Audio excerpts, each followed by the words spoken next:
Hello folks, Josh Foy here. Today for our quick tip we'll be examining the Jurassic themes by John Williams and then another Jurassic theme by Michael Giacchino, who is following in the footsteps of John Williams. We'll see what makes these themes tick and what gives it that grandeur, that sort of awe-inspiring quality that makes them so unique in the universe of many movie themes. And at the very end of our lesson, I want to encourage you to design your own Jurassic theme. Let's hop on in. All right, so let's take a look at the beginning of this piece. And we're going to try to see, at least right at the outset, what makes it so powerful, what gives it that sort of majestic quality. And if we take a look at our chord symbols here, we all have major chords, which gives it that quality. So we have a B flat here, which in the key of B flat major would be our 1 Roman numeral. And then we have E flat as our second chord in the first measure. All right, that's our B, C, D, E, 4 chord. Then back to B flat, and then we have F, which is B, C, D, E, F. And that gives it that sort of power. Just playing the first two measures, this is how it sounds again.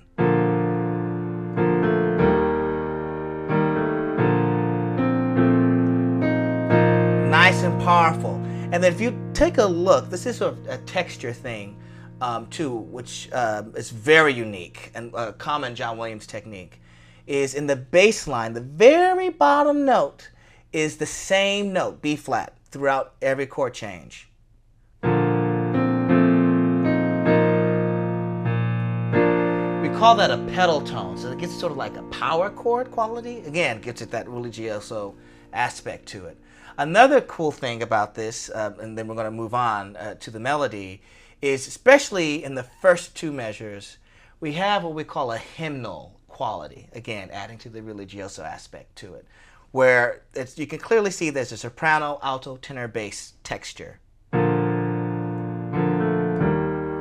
So the soprano, la, la, la, la, la, la, la, la, la, la. The alto, la, la, la, la, la, la, la, la. So that gives it that churchy quality that gives us, ooh, we're singing dinos for the first time after, 65 million years. All right, so we have that harmony show up quite a bit throughout the Jurassic Park theme. Let's take a look at the melody. If you notice, there are a lot of dotted rhythms throughout, particularly that of the dotted 8th and 16th. And it just helps us sort of, even though these 1, 4, 5 chords, these power chords are powerful, they can get a little samey very quick. So Williams hides the sameness of the harmony by giving us these unique rhythms.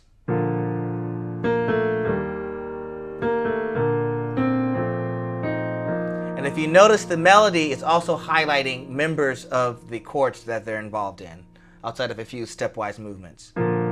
So we have a B flat. B flat is in our E flat chord. Then we have our F, which has C in it. And then, woo, E flat for that E flat chord. So keep that in mind for a little bit later. As we move down to the rest of the theme, but especially the melody in what I like to call the chorus, we have some unique chords down there. So we have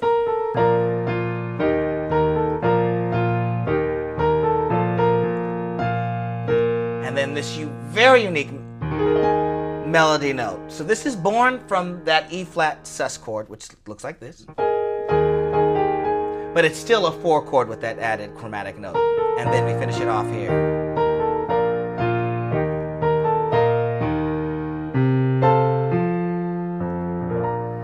And Williams does quote the opening melody, but he plays it in octaves and in a higher register to give it a sense of, oh my goodness, dinosaurs, brontosaurus, triceratops, rah. All right? So before we move into the Giacchino, what makes this very unique is the structure or the form of this particular theme. So I like to think of form in the concept of phrases or in periods. So we typically have similar lengths in phrases. Each phrase has a certain amount of measures, typically 4 if the tempo is at a moderate tempo. And I think the Williams follows that very closely. So measures 1 through 4 gives us a sense that there is a particular phrase, our first phrase. I'll play a little fast so we can get through it.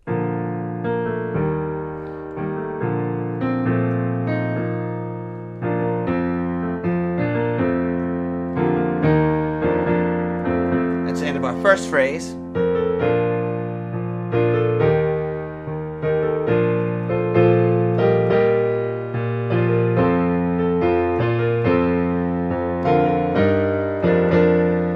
End of second phrase.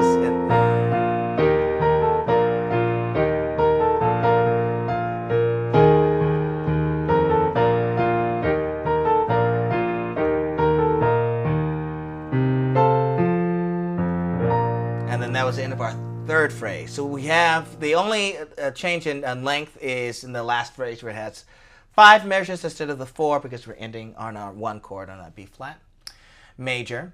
I like to think of the Jurassic Park theme as a song form. We have our verse, which is found in measures 1 through 8, and then the chorus, which is where our main melody, which everyone knows and love, and measure 9 through to the end.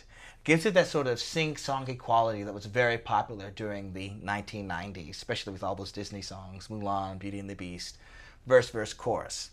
Now, let's take a look with that mindset at the Michael Giacchino theme, which is the Jurassic World theme, which came after John Williams. And let's see if there are some similarities between the two. So here's the entire theme.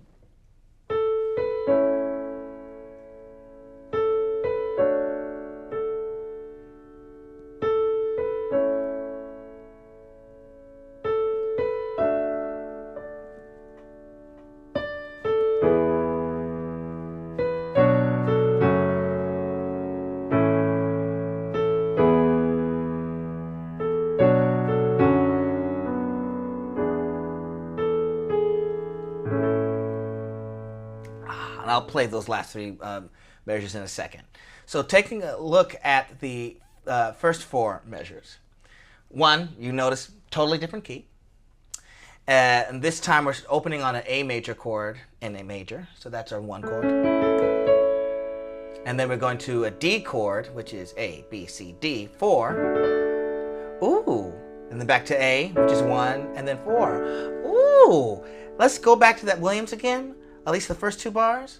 Oh, although different key. Oh, 1 and 4, 1 and 4.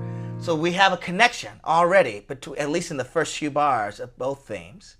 And this concept of going from 1 to 4, we call this a plagal cadence. And it comes from the old liturgical music from even before the common practice period, so before the 1800s.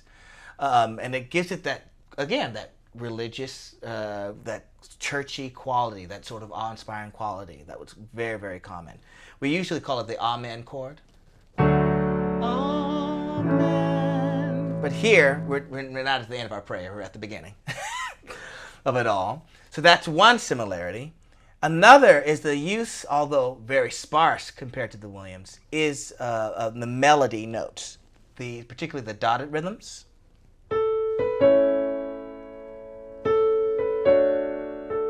Bum ba bum ba ba bum ba bum be ba bum ba ba ba bum ba ba ba bum ba bum. So that's one thing that another thing that they share. Especially the stepwise movement that we talked briefly about in the Williams piece. That's there in spades. All right. Now let's think about this in phrases, comparing that with the Jurassic Park theme. This one is a little simpler. So measures 1 through 4 would be our first phrase.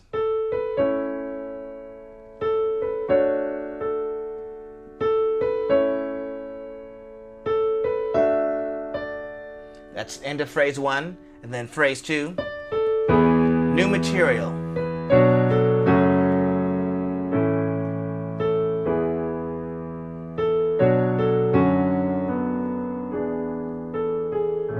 And with that new material, we have new Roman numerals. So measure 5, the beginning of our second phrase, we have the E chord, which is A, B, C, D, E, 5. And then our B minor chord, which is 2, A, B. An F sharp minor is 6, right? A, B, C, D, E, F. And then back to 1, and then that repeats. Ooh. All right, so nice conjunct. This is what I like to think of a binary chord, or binary form, excuse me, when we have two contrasting sections. However, oftentimes we do a little tag or a phrase extension. And if you notice here, I have a first and second ending here. So instead of just ending it, ooh, I'm resting on my laurels and measure 9, I say instead of doing that, I want to keep going. So I'm going to play from measure 5, starting with that E chord. Instead of playing the first ending, I'm going to play the second.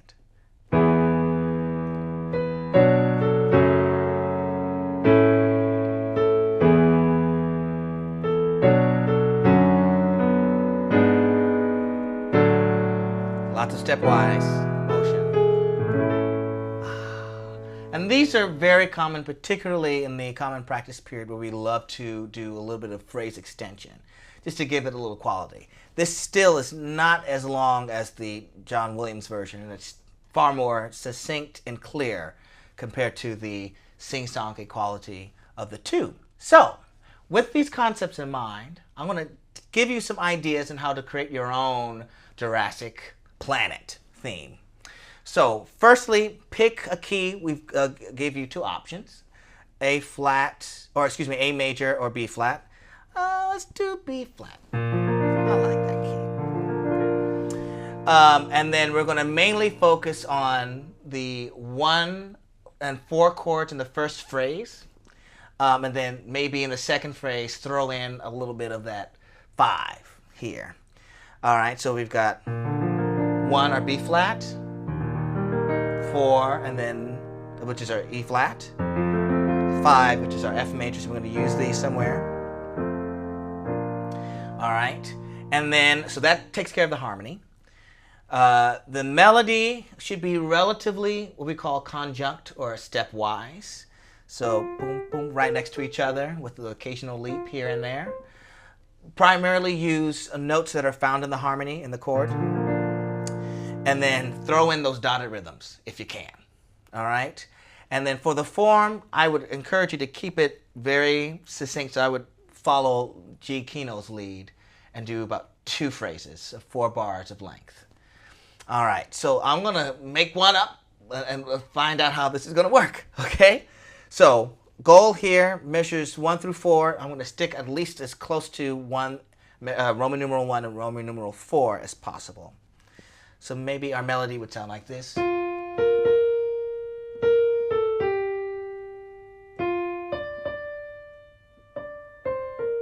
Okay, so that's the melody. And then our harmony with that would be.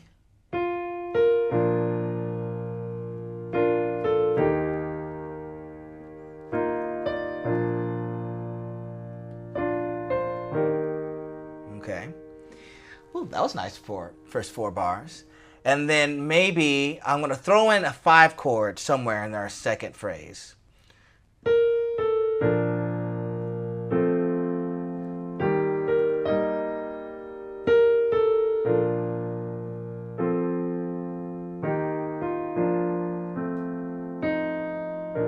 Something like that. So let's see if I can remember what I just did. The whole thing.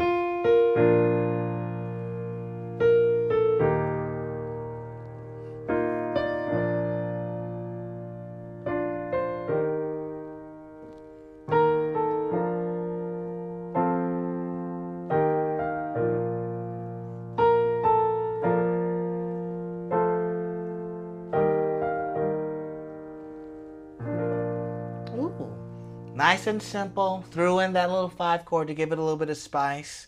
I highly encourage you, if you feel that's, easy stuff, throw in some other Roman numerals in there. and see what kind of qualities you have. But just a reminder, keep the form simple, 2 phrases at most. The harmony, particularly the first 4 measures, 1 and 4, gives it that churchy, grandiose quality. And then for the melody, stepwise, dotted rhythms, and a couple of like little gnarly notes in there like we found in the John Williams. For those who are very adventurous, I would encourage you to thicken up the texture or move it up an octave like Williams does in his chorus section of his Jurassic Park theme. So just to demonstrate the melody that I played earlier, so this is the original. Now here's our added version.